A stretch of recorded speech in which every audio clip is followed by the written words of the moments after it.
6:33, vamos ler juntos, bem forte. Buscai, pois, em primeiro lugar o seu reino e a sua justiça, e todas essas coisas vos serão acrescentadas.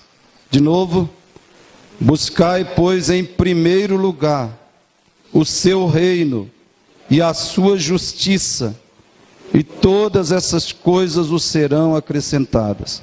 Queridos, sabe por que milhões de casais são infelizes e alguns, ou muitos, extremamente infelizes, frustrados no casamento? Eles desprezam completamente esse mandamento de Jesus. Eles ignoram, eles não se comprometem, eles esquecem deste mandamento e não praticam esse mandamento. Quando Jesus diz buscar em primeiro lugar o reino de Deus, Ele queria dizer que nós devemos buscar o reino, viver conforme os princípios do seu reino, em tudo que nós fazemos. Mas às vezes a gente pensa que buscar em primeiro lugar o reino de Deus é somente orar antes de ir para o trabalho todo dia, ou ler a Bíblia antes de fazer alguma outra coisa. Não, não é isso. Não é somente isso. Certa vez um jovem cristão recém-casado me disse isso. Agora eu entendo porque o meu casamento não está dando certo. Tudo que eu buscava no casamento era ser feliz. Esse foi o objetivo com que eu me casei. Será que é errado desejar felicidade no casamento? Não, não é errado. Mas um problema fundamental dos casais de hoje é que eles entram no casamento com essa única e suprema finalidade: autossatisfação, felicidade pessoal. E isso geralmente é igual à realização dos meus sonhos. Então eu espero que você que é casado e que tem problemas, e que não quer ter problemas no casamento, e você que será casado, que vai se casar, que você lembre disso. Nesse século 21, qual é a raiz, uma raiz dos problemas conjugais? Qual é a raiz dos conflitos, das grandes frustrações dos casais? Qual é uma raiz do divórcio, dos casais em guerra? Uma raiz é essa: o homem e a mulher entram no casamento com essa única e suprema finalidade: autossatisfação, felicidade pessoal. Eu tenho que realizar os meus sonhos. Nesse estudo nós vamos ver por que isso é fatal. Ou seja, por que é mortal para o casal e para o casamento ter essa ânsia, essa finalidade de ser feliz, acima de tudo. Eu até diria que a busca da felicidade não deve ser um objetivo do casamento.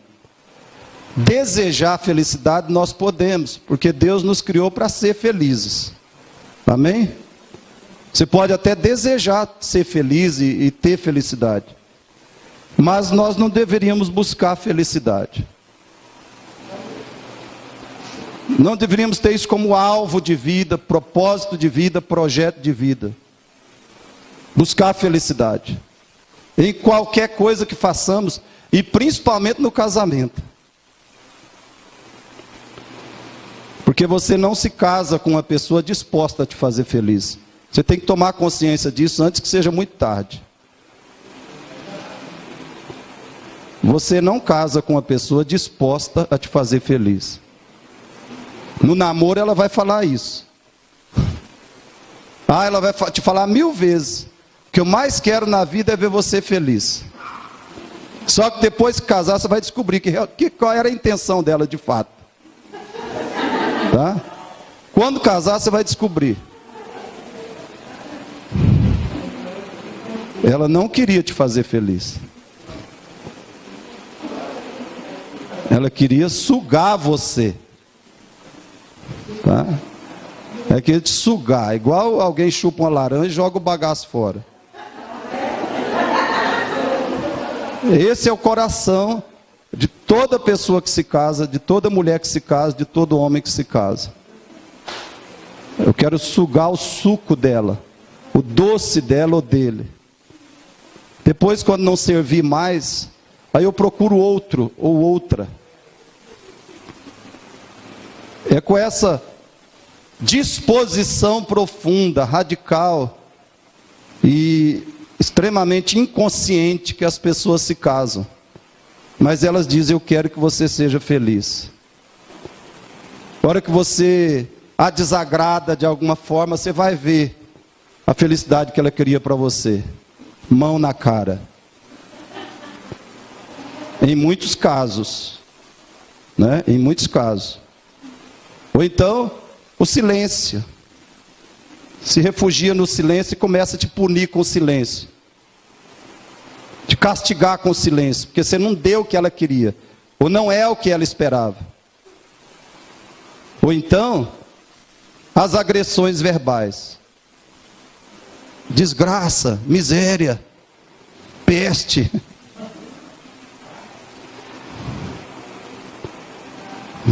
E assim vai. É essa felicidade que ele ou ela queria para você. Veja um resumo da história de Gwen e Barry. E quando eu falo desses palavrões, dessas agressões verbais, irmãos, eu estou falando do casamento ímpio. Entendeu? Eu fiz uma outra definição daquelas duas colunas que eu passei para vocês, lembram? Aquelas duas colunas que eu fiz, o que é aceitável no casamento e o que não é, o que é inaceitável. Eu coloquei do lado esquerdo agora, depois eu vou trazer para vocês que eu estou aperfeiçoando aqueles elementos lá, aqueles pontos lá. E eu coloquei do lado esquerdo o casamento imperfeito. E do lado direito, o casamento ímpio. Porque o casamento de cristão é imperfeito. Agora, o casamento de incrédulo, de ímpio, de pecador não salvo, é o casamento ímpio. Então ali você vai ver as diferenças entre o casamento imperfeito e o casamento ímpio. Os elementos da coluna direita são de pessoas ímpias. Quem casou, confessa Cristo como Senhor e Salvador, mas ainda é ímpio, ainda não foi regenerado, convertido a Cristo. Ou então, se for cristão, né, não tem nenhum comprometimento real com a palavra e a verdade de Deus na vida e no casamento. Então tem o casamento imperfeito e o casamento ímpio. E palavrões, como você viu lá, agressões verbais, é de casamento ímpio. E por que existem essas atitudes no casamento? Veja um resumo da história de Gwen e Barry. Pode ler comigo ali quem puder. Primeiro, aos 12 anos, Gwen sonhava com seu futuro lar e família. Irmãos, na maioria das vezes a nossa desgraça começa com um sonho. Entendeu? Lembra disso. Se a gente buscasse fazer a vontade de Deus em todas as questões e áreas da nossa vida, a gente não seria tão infeliz como é. O problema é que a gente coloca no nosso coração um sonho.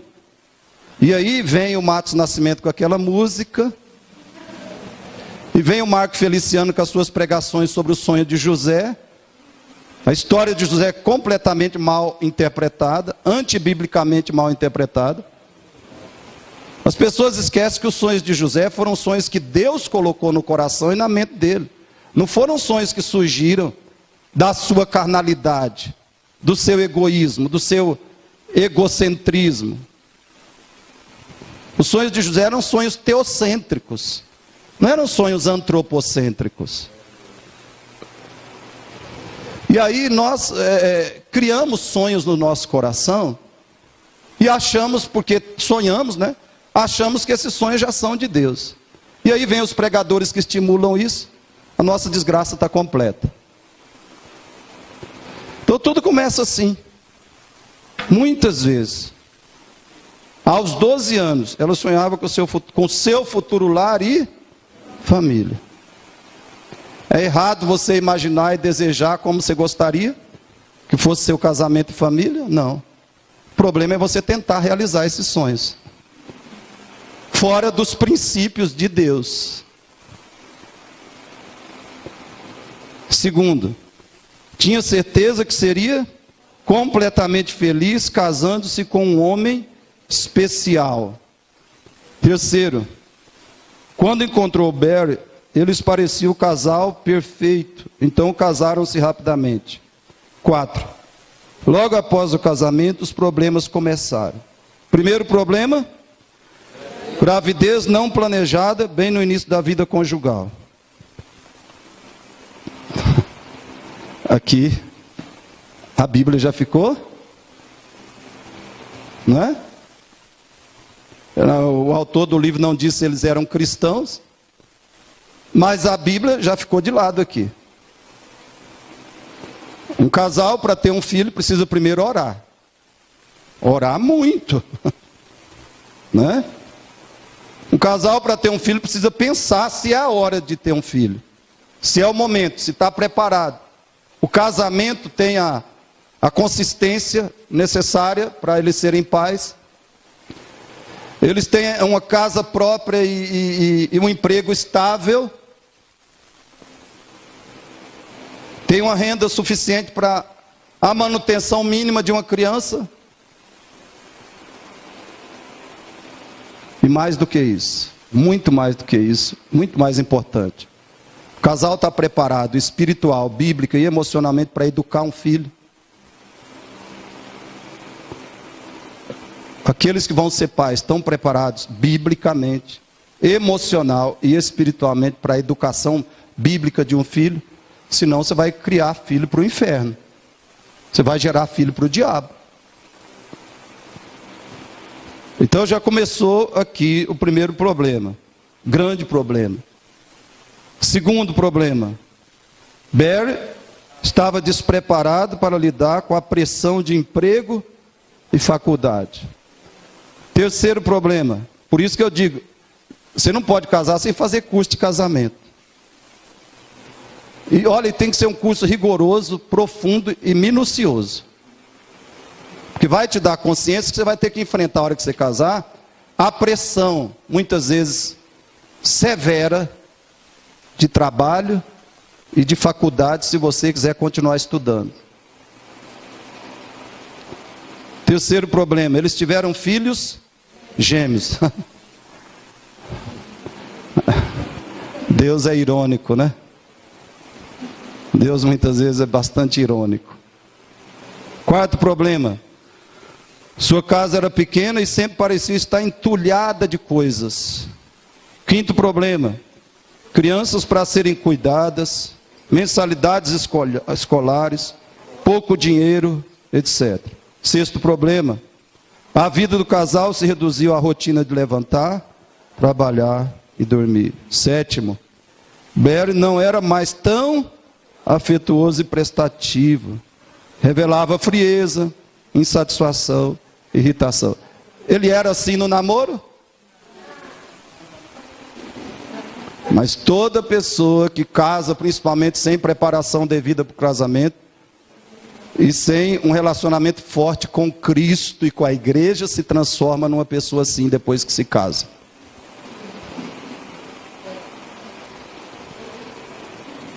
Continue. Também reclamava do desempenho da esposa como dona de casa. Tudo isso a fazia sentir-se profundamente decepcionada. O sonho já estava afogando. Oitavo. Gwen agora só usava moletons e ficava horas a fio conversando ao telefone. Sabe aquelas pessoas profundamente frustradas que se agarra a única coisa que dá um pouquinho de prazer? Talvez você esteja fazendo assim. Sabe essas pessoas que ficam 2, 3 horas na rede social? Elas estão frustradas, decepcionadas com a vida, ou então estressadas com os compromissos do dia a dia. A hora que elas têm um momentinho vago, é mergulhado na rede social. É no WhatsApp, é no YouTube, é no Facebook. Que é onde elas encontram algum tipo de alegria. 9º problema. O casal desenvolveu o hábito da discussão, sempre manifestando seu desapontamento um com o outro e com a vida. O hábito da discussão. 10º problema. Cada um via e tratava o outro como se fosse o único responsável ou culpado pela frustração dos seus sonhos conjugais. Isso aqui é outra atitude fatal. Todo problema, todo casal que tem problema no casamento, dificilmente se vê como o culpado. Cada um se vê como o culpado, o responsável. Sempre é o outro. Ou então a pessoa fala assim, eu também tenho defeitos, né? Só que quando ele continua a fala, você percebe que ele atribui todo o problema do casamento ao outro. Não, eu tenho erro também, eu também erro, eu também falho, eu também sou pecador. Mas no final do discurso, quem é o culpado mesmo, quem é a fonte dos conflitos e da insatisfação e das frustrações no casamento, é o outro. Eu não sou a fonte. Por quê? Porque nós temos um vício, primeiro, de transferir a culpa para o outro. E segundo, um vício, uma necessidade extrema de não mudar. Porque mudar é doloroso, né? Nós não queremos mudar porque é doloroso. E também porque o nosso orgulho tem que ser abatido. O orgulho tem que ser lançado por terra. O egoísmo tem que ser morto para a gente mudar. E aí a gente sempre vai encontrar um culpado. E é o marido e é a esposa. 11º problema, juntos? A gota d'água. Chegou o dia em que Gwen arrasou o marido com estas palavras: acho que cometi um grande erro. A cada dia que passa fica mais difícil não me arrepender de ter casado com você. Querido, se o seu casamento já está ruim e você quer que ele melhore, fecha a sua boca. Se você quer ter alguma esperança de melhora do seu casamento, cala a sua boca.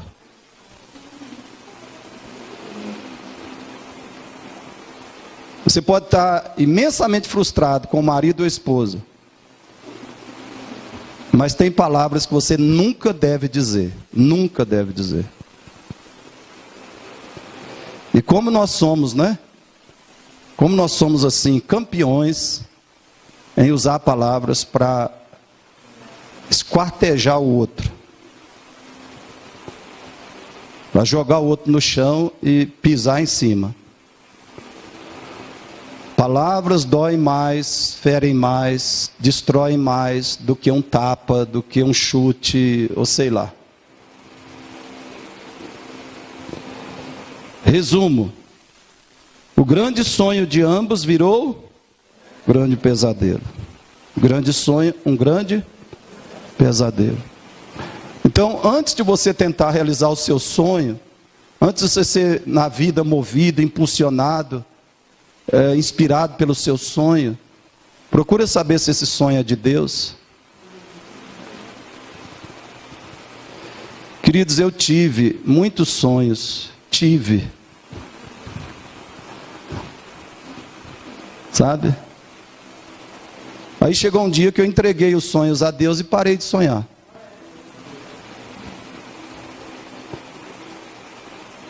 Você tem que se submeter à vontade de Deus e procurar fazer a vontade de Deus em todas as questões, desafios da sua vida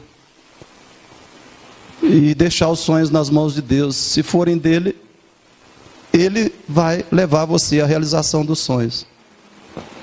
Ele vai fazer que você sinta e veja que o que um dia você sonhou está acontecendo agora. Porque ele providenciou que acontecesse. Não foi essa a história de José? José forçou alguma coisa? Ele tentou criar métodos e caminhos e fez projetos para realizar seus sonhos? Não. Pelo contrário. Ele simplesmente serviu a Deus e ao próximo. Se nós queremos que Deus realize sonhos que Ele tiver no coração para nós, se os sonhos que estão no nosso coração forem de Deus, e Deus quiser realizar, o método de Deus sempre é esse.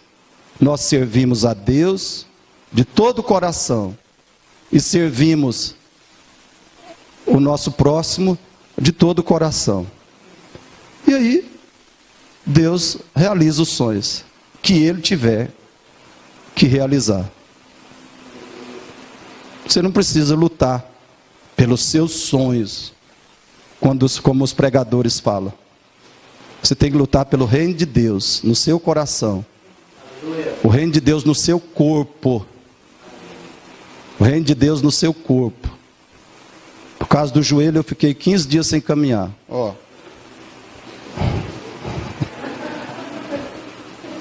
Fui vestir essa calça hoje, falei com o Rosana, tá vendo? O reino de Deus no seu corpo. Por que o bucho está crescendo? Come muito, come de noite, come de madrugada, né? Estou engordando.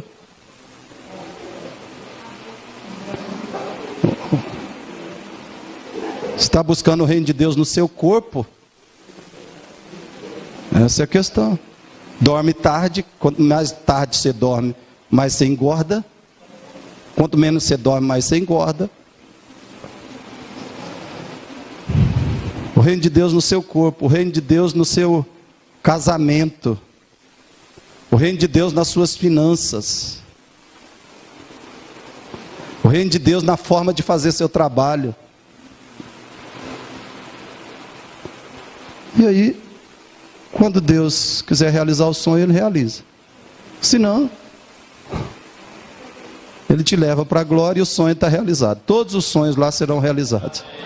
No céu não terá sonhos frustrados. Amém? No céu não haverá sonhos frustrados. Então, como entender e evitar ou se libertar do casamento pesadelo? Como você pode entender esse negócio tão complicado que é casamento? É terrível, irmão. Casamento não é moleza. E eu não entendo como é que todo mundo quer casar. Porque eles não sabem o que é casamento.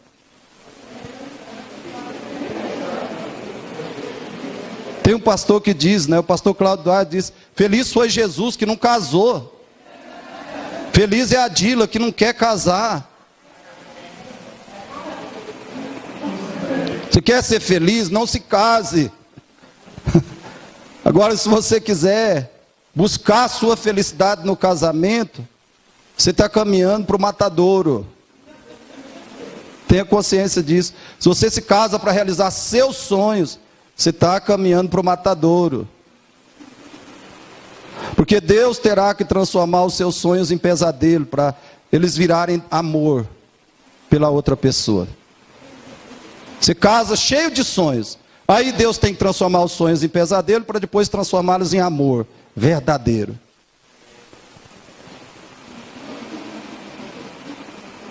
É isso. Casamento não se sustenta em sonho. Casamento se sustenta em amor bíblico. 1 Coríntios 13. O amor é benigno, é paciente, não se conduz inconvenientemente, não procura os seus próprios interesses, não se exaspera, mas perdoa, aceita, compreende, serve o outro. Eu tenho certeza, se eu desse esse curso para muitos casais, no casamento você não vai ter nada disso que você sonha, viu? Você vai ter que viver isso aqui. Ah, não, pastor. Então eu não quero casar, não. Só que essa é a realidade. Só que quando você está ali trabalhando com o noivo e a noiva, né? Eles estão encantados, olhando um para o outro e as estrelinhas saindo dos olhos, os coraçõezinhos espalhando-se no ar. Eles não escutam nada disso. Você fala para eles, você abre 1 Coríntios 13, fala, ó, no casamento você vai ter que viver isso aqui, ser isso e viver isso. 1 Coríntios 13, pastor, o senhor está falando bobagem. Eu sei o que é casamento. Então vai, jacaré, se afoga nessa lama, né? Em primeiro lugar, para a gente tentar ser breve aqui, vai. Juntos, compreenda a natureza da sua guerra. Não lute contra o seu cônjuge, nem apenas contra as suas circunstâncias. Lute, faça guerra contra o seu mais profundo, principal inimigo, que se chama pecado. E sabe qual é um outro nome de pecado no casamento? Um sinônimo de pecado que domina, que permeia todo relacionamento, se chama egoísmo. Egoísmo. Ou como ele vai dizer aqui, o reino do ego.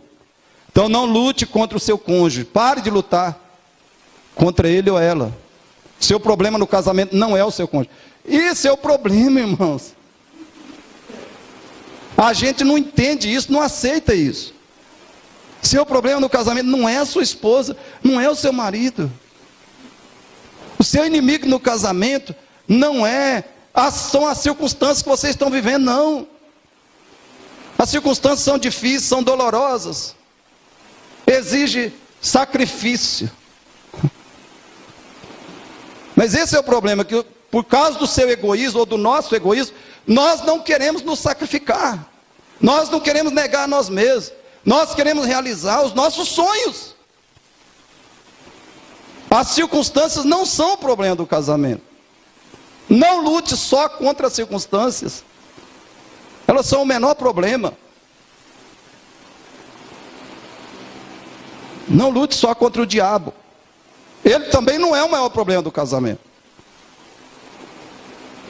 Ele vai trabalhar através das ferramentas que nós damos para ele.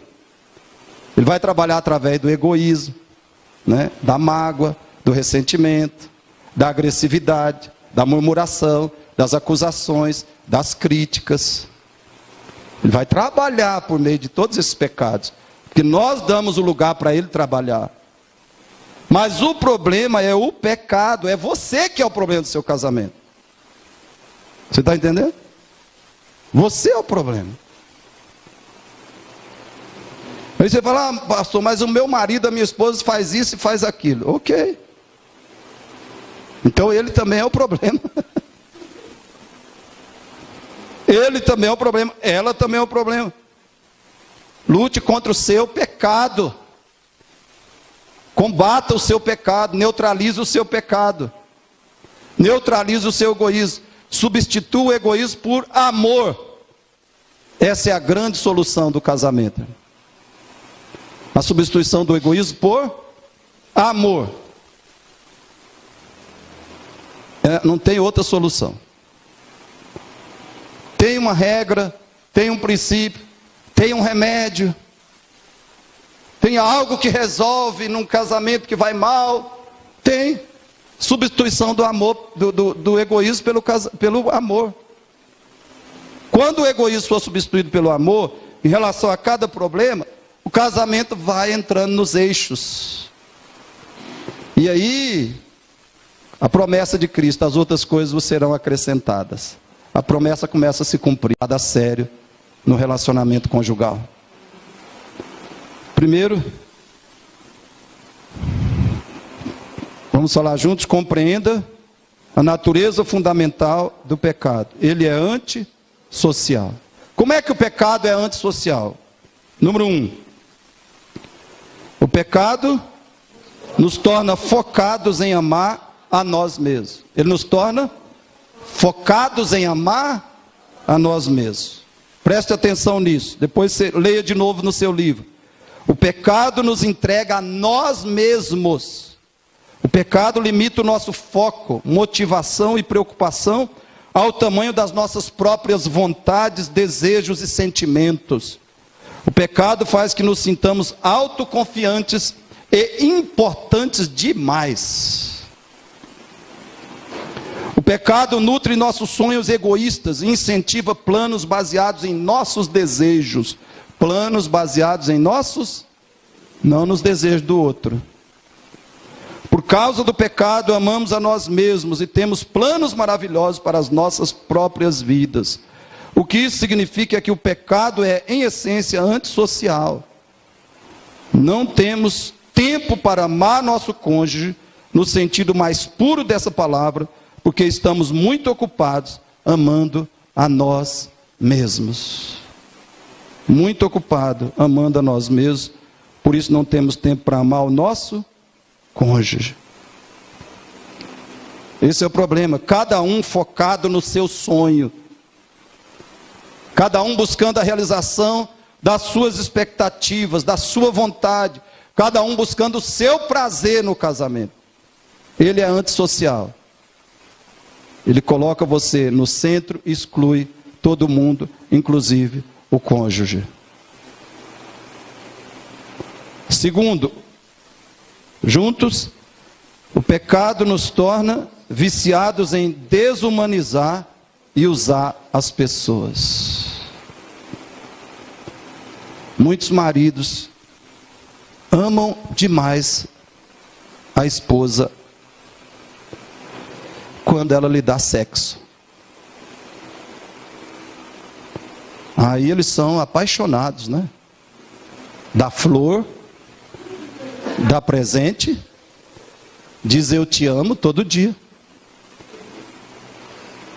Mas quando ela não pode lhe dar sexo,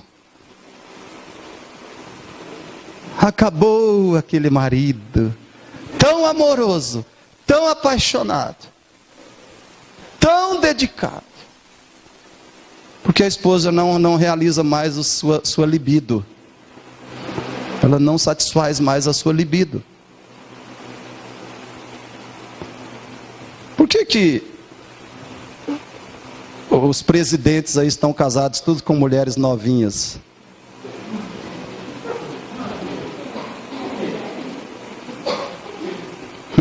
Por quê?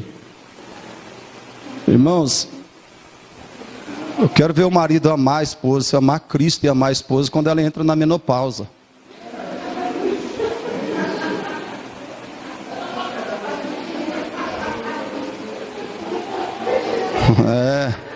Quando sua esposa entrar na menopausa, aí eu quero ver se você ama a sua esposa mesmo. Nós somos especialistas, irmãos, em desumanizar e usar as pessoas. O marido que ama a esposa, quando ela entra na menopausa, ele fala: tudo bem, a vida é assim, eu te amo do mesmo jeito, e vou cuidar de você do mesmo jeito. Cuidar de você, vou te dar flores, vou te dar presente, vou te abraçar e beijar todo dia, mesmo que você não queira me beijar.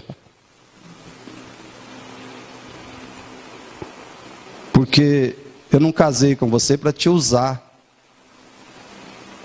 Eu não casei com você como meu objeto sexual. Você é a esposa que Deus me deu. E ele pode até usar aquele texto, né? Quem acha uma esposa alcançou o favor do Senhor. Então ele vai dizer assim: olha, mesmo que a gente não possa ter mais nenhuma relação sexual, eu vou viver no celibato. E você fiel a você, claro. Tem marido que quando a esposa não pode dar mais sexo, ele vai para pornografia na internet. E é marido que se diz cristão, servo de Deus, seguidor de Cristo. Então eu quero ver agora. Eu te amo, eu te amo, eu te amo. Né? Somos especialistas em desumanizar e usar as pessoas. Ouça isso. Nosso egoísmo reduz as pessoas a uma ou duas coisas.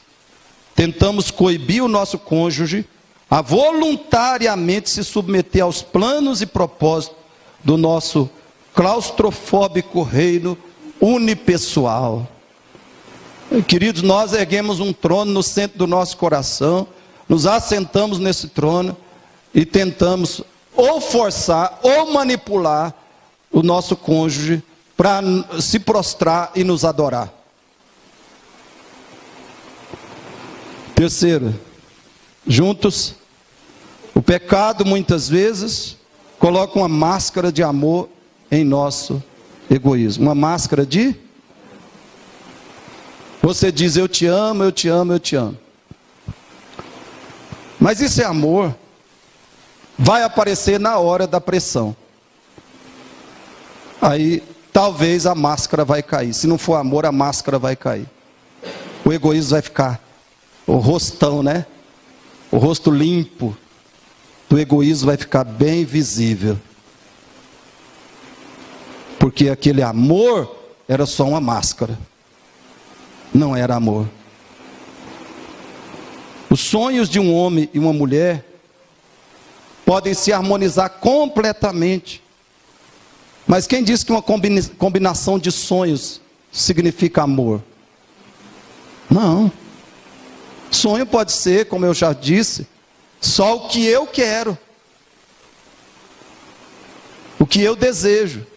A busca da minha felicidade acima de tudo. Sonho pode ser apenas o ídolo que eu adoro a minha vida inteira. Pode ser o meu conjunto de ídolos. Eu não adoro a Senhora Aparecida, não adoro o São Pedro, nem o São Francisco.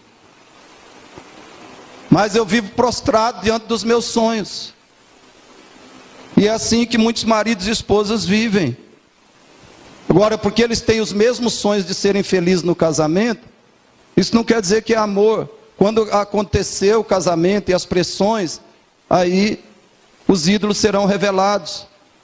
Porque cada um não aceita de modo nenhum que o seu sonho não seja realizado. Então começa a guerra. Leia isso lá no seu livro. Seria possível que Gwen não se sentia atraída por Barry, porque amava Barry, mas porque amava Gwen? Seria possível que sua atração era muito mais egoísta do que ela imaginava?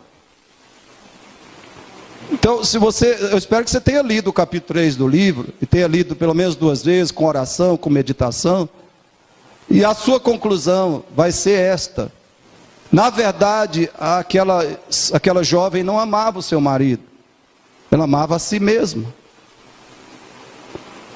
e por isso, ela se entregou ao moletom e ao telefone, na hora que a coisa ficou feia, na hora que ela ficou frustrada. O egocentrismo do pecado pode produzir uma atração poderosa por outra pessoa. Mas essa atração não deve ser confundida com amor. Porque não consegue fazer o que só o amor pode fazer quando as razões dessa atração desaparecem.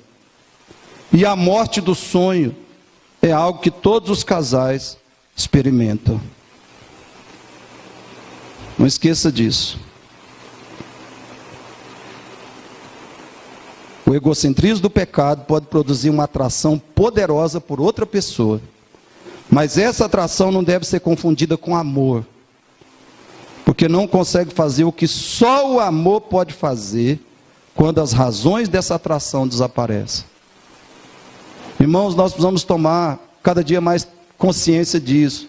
Atração é uma coisa, Sonho é uma coisa, paixão é uma coisa, e amor é outra bem diferente. Amor real pelo outro é bem diferente de atração, de paixão ou de sonho.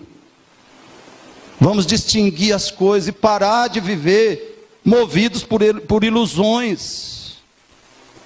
A morte do sonho é algo que todos os casais experimentam, porque é inevitável.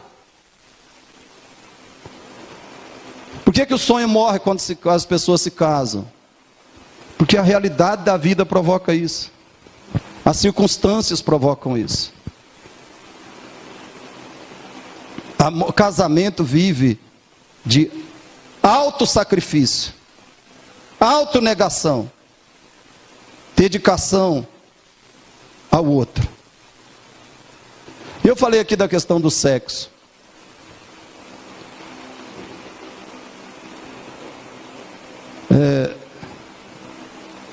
Tem o outro lado.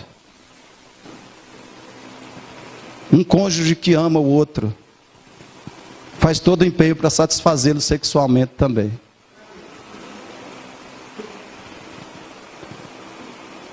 Se você não pode fazer sexo com a sua esposa ou com o seu marido, você tem que procurar saber a causa.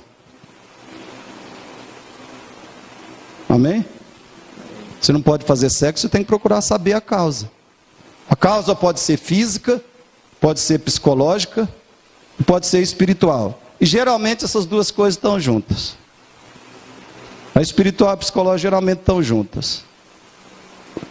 Então você tem que procurar saber a causa. Você não pode satisfazer o seu cônjuge sexualmente. E você vai lutar por isso, não por você, mas porque você quer satisfazê-lo. Agora tem o outro extremo, né? Tem homem que quer sexo todo dia.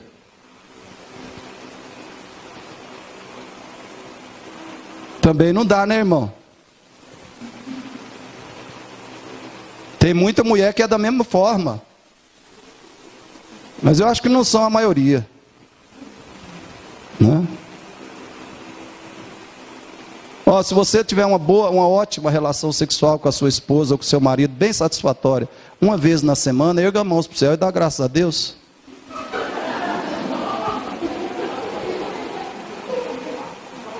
A gente pode fazer do sexo o nosso ídolo, não é? Pode fazer dele o nosso Deus. Quem ama a esposa ou o cônjuge procura saber por que ele também não quer sexo. Talvez você está exigindo relação sexual, mas você procurou saber por que ela não quer e por que ele não quer. Você procurou saber antes de agredir, que nem devia agredir. Procurou saber se ele está com problema físico. Tem mulher que tem dor, que está sentindo dores na relação. E tem homens que não têm problemas de libido, de impotência. Mas servir o outro significa perguntar. Perguntar. O que está acontecendo? O que você está sentindo? Você pode me compartilhar alguma coisa? Perguntas. Ouça atentamente. Casamento, servir o outro é ouvir. Ouvir e ouvir.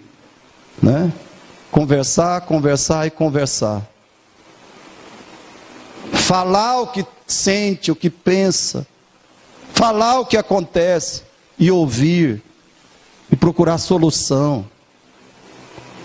Aí os dois, quando entendem a razão do problema, se ajoelham. Amém? Aí começa a solução. Se ajoelham e diz: olha, a gente vai buscar a solução para esse problema, nós vamos buscar juntos a solução. E se a gente encontrar, ótimo. Se não encontrar, eu vou te amar e vou te servir o resto da minha vida. Com a solução ou sem ela.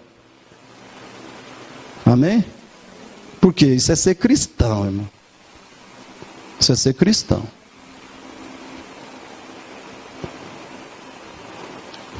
Então,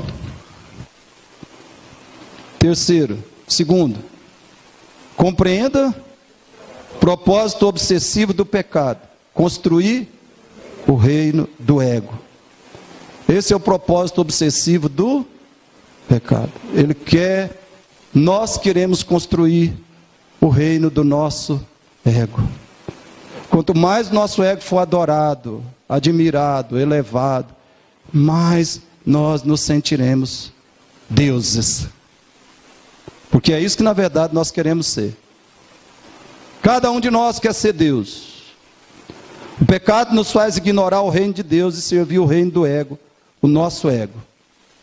Sempre vivemos a serviço de um dos dois reinos. Vivemos a serviço dos propósitos pequenos e egoístas do reino do ego, ou vivemos a serviço dos enormes propósitos que regem tudo, da origem ao destino, no reino de Deus. Gwen estava magoada e irritada porque Barry tinha infringido as leis do reino dela. Olha, irmãos, as diferenças dos dois reinos. Quanto a esse casal, no reino do ego, quando a vida está difícil, as pessoas agem com frieza uma com a outra, irritação, distanciamento ou agressividade. Esse é o reino do ego. Mas quando o reino de Deus está imperando e movendo o nosso coração, e a vida está difícil, o que a gente faz em primeiro lugar? A gente ora. A gente ora. Segundo, a gente exerce domínio próprio. Eu não vou agredir. Eu não vou tratar o outro com agressão, acusação, murmuração. Eu vou exercer domínio. Eu estou com raiva. Estou sentindo raiva, frustração, tristeza. Mas não é isso que vai determinar as minhas reações, as minhas palavras, as minhas atitudes, o meu tratamento com ele ou ela. Não são os meus sentimentos negativos que vão me controlar nessa situação. Você vai orar.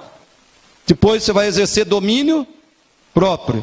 E aí você vai dizer para outra pessoa: olha, está difícil para você, eu sei. Está difícil para mim, mas está difícil para você. Talvez esteja mais difícil para você. Mas eu quero que você conte que eu vou te ajudar. Eu estou aqui para te ajudar. E aí você pode dirigir várias palavras de encorajamento para sua esposa, inclusive abrindo a Bíblia e lendo para ela e para você as promessas bíblicas. Quando nós sofremos, quais são as promessas de Deus para nós? A Bíblia está cheia de promessas. Então você pode encorajar o seu cônjuge lendo com ele para ela, ou para ela, as promessas da Bíblia. Você pode encorajá-lo no meio dessa aflição que ele ou ela está passando. E você vai dirigir palavras de apreciação para o seu cônjuge. Em vez de falar dos defeitos dele, você vai falar das qualidades. Então você pode dirigir palavras de apreciação para ele e ela. E isso é manifestar o reino de Deus. Quando o reino do ego está dominando, está imperando no casamento, a pessoa que está frustrada, muito frustrada, ela pode ficar de moletom da hora que levanta até a hora que deita, e no telefone o tempo inteiro. Porque ela é onde ela encontra uma satisfação do seu ego. Então é o reino do ego imperando. Agora, quando o reino de Deus está imperando, ou a pessoa quer manifestar o reino de Deus e viver o reino de Deus no seu casamento, ela primeiro se ajoelha, ou de pé mesmo, ela agradece a Deus por ter aquela casinha pequena, aquelas 2 filhas gêmeas, por ter aquele marido que está lá fora de casa lutando para trazer o sustento para a família. Ela agradece a Deus. E aí ela diz: eu vou cuidar o melhor possível dessa casa, dessas crianças. Vou cuidar o melhor possível. E quando meu marido chegar, eu vou dar um beijo nele e perguntar como é que foi o dia. E quando ele se queixar, eu vou dizer: pela graça de Deus, nós vamos vencer. É o reino de Deus. Ela vai perguntar como é que foi o dia, vai encorajar o marido. Com as melhores palavras que ela puder, em vez de ficar dizendo: eu aqui nessa casa o dia inteiro cuidando dessas crianças. E você chega 10 horas, 11 horas da noite, não suporto mais. O reino do ego. Se tem frustração, decepção, vai falar com ele e ela: olha, você está agindo assim. Eu estou frustrada. Por quê? Essa não é a forma correta. Você acha que é? Aí eu acho que é. Estou cansado. Agora o reino do ego: eu me arrependo de ter casado com você. Foi o maior erro que eu cometi na minha vida. Que desgraça. É o reino do ego. Nós temos que escolher, irmãos, qual reino nós vamos deixar fluir no nosso casamento. Qual reino? Agora, para promover o reino de Deus no casamento, exige ser crente. Amém? Exige ser crente. Primeiro ser convertido a Cristo. Porque se não for, você vai divorciar no mês seguinte. Vai lá, se não for no dia seguinte. Primeiro tem que ser convertido. Segundo, tem que viver em oração. Terceiro, tem que viver na Bíblia. Quarto, tem que viver na igreja. Segundo, tem que ser submisso aos líderes da igreja, aos pastores. Tem que seguir as orientações dos pastores, colocar em prática. Porque o problema, irmão, é que não adianta você procurar aconselhamento se quando você sai da sala de aconselhamento, você continua agindo do jeito que estava agindo. Esquece do que você foi orientado lá. Aí não resolve, né? Caminhando para o final aí, vamos juntos? Compreenda os métodos e o propósito de Deus. Pela graça e a dor, Ele trará o seu reino ao nosso casamento. Pela graça e a dor. Grave isso. Desde que há pecado, a dor e o sofrimento são inevitáveis. Queridos, um grave problema nosso, do ser humano do século 21, é que nós só queremos conforto, alegria, diversão e prazer. Nós não aceitamos outras experiências na vida. O ser humano do século 21 é assim. Só quer conforto, só quer alegria, só quer diversão, só quer prazer. Nós só aceitamos bem-estar na vida. Essa é a tendência do ser humano de hoje. Nós não aceitamos dor, aflição, sacrifício, dificuldades. Não aceitamos isso. Mas ouça bem, se a gente não se conformar, sem a gente se conformar com isso, nós vamos perder tudo. Enquanto eu e você não nos conformarmos com tristeza, decepção, aflição, problema, sacrifício, vamos perder tudo. Vamos perder a comunhão com Deus, vamos perder o marido, vamos perder a esposa, vamos perder os filhos, vamos perder dinheiro, vamos perder casa, vamos perder igreja, se a gente não se conformar com sacrifício, com dor e com sofrimento. A vida é feita mais de sofrimento do que de alegria. Mais de dor do que de felicidade. Ou não?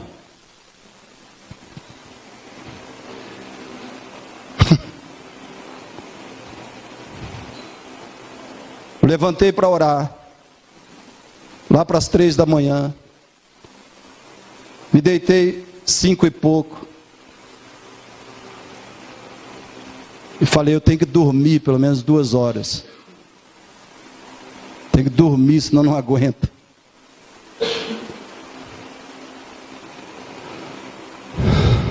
Irmãos, para mim eu fiquei mais de 2 horas. Eu dormi. Mas o meu cérebro não dormiu. Eu não sei o que é em mim que dormiu. Eu não sei o que dormiu. Porque eu acordei, ó, eu sei que eu sonhei com isso e com isso. Então eu dormi.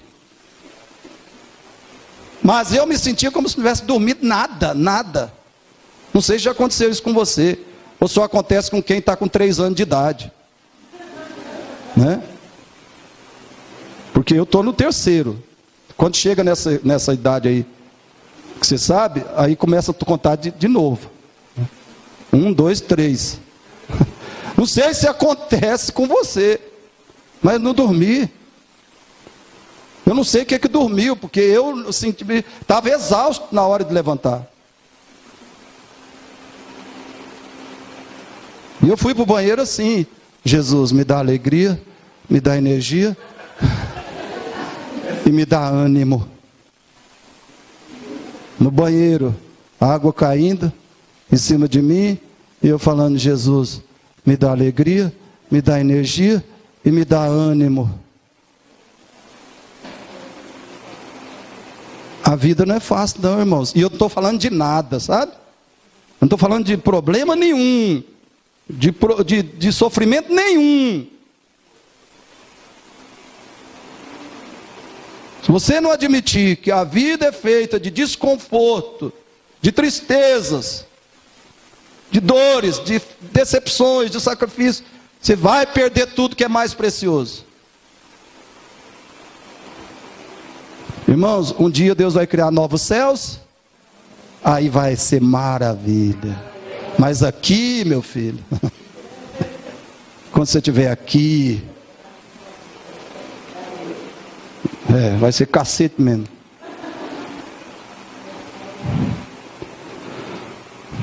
Deus muitas vezes, escute isso aqui: o casamento é algo lindo, que só pode alcançar o seu propósito, o reino de Deus em nós, pela metodologia de um processo doloroso. Um processo doloroso, não é maravilhoso, é doloroso. O reino de Deus se estabelece em nós, é assim. Sabe por quê? Porque o reino do ego nosso é destruído através da dor. Pecado só para de reinar e dominar em nós, nós só começamos a renunciar ao pecado, fugir dele, combater o pecado, quando a dor se instala no nosso coração e na nossa vida. Aí a gente começa a combater o pecado. Se a gente é crente. Se não é, a gente se entrega para a maré e deixa ela nos levar. Essa é a realidade. Deus muitas vezes, escuta, terá de matar nossos sonhos egoístas, para que o seu sonho, a imagem de Cristo e a verdadeira felicidade consequente se realizem em nós. Quando os sonhos egoístas morrem, não é porque Deus está ausente, mas exatamente porque Ele está presente. Ele está trabalhando, através das aflições, em nós. Porque, irmãos, como nós somos tão egoístas, e nós construímos nosso trono no nosso coração, e sentamos nele, e exigimos adoração de Deus e do mundo. Como essa é a nossa realidade, Deus tem que despedaçar tudo, para que a gente comece a adorá-lo. Confiar nele, esperar nele, adorar o nome dele, viver para ele. Um casal verdadeiramente cristão e consciente, quando vê a morte do reino dos seus sonhos egoístas, lutará pela construção do reino divino do amor verdadeiro. Preste atenção nisso, preste atenção. O sonho de Deus é melhor do que aquele que nós imaginamos. Ele sabe muito melhor do que nós o que é o melhor para nós. Ele nos levará a lugares que nunca pretendíamos visitar, porque ao fazê-lo consegue nos transformar naquilo que Ele quer que sejamos em Cristo. O casamento de Gwen e Barry não morreu. O que morreu foi o sonho egoísta. E quando isso aconteceu, um amor verdadeiro, resistente, satisfatório, voltado para o outro, sagrado e perseverante, começou a crescer. Para Deus, Gwen e Barry se encontram exatamente no lugar onde Ele quer que estejam. Eles não mais se sentem atraídos um pelo outro por motivos egoístas, não mais se agarram aos seus sonhos, porque esses acabaram de evaporar diante dos seus próprios olhos. William tem que se sentir atraído por Ellen. não porque ela realiza os sonhos dele, não porque ela lhe dá prazer, não porque ela o faz se sentir o homem mais feliz do mundo, né? Mas porque ela foi criada à imagem e semelhança de Deus, e é a esposa que Deus lhe deu. E ele diz: eu vou te amar e te servir, aconteça o que acontecer. E isso é amor.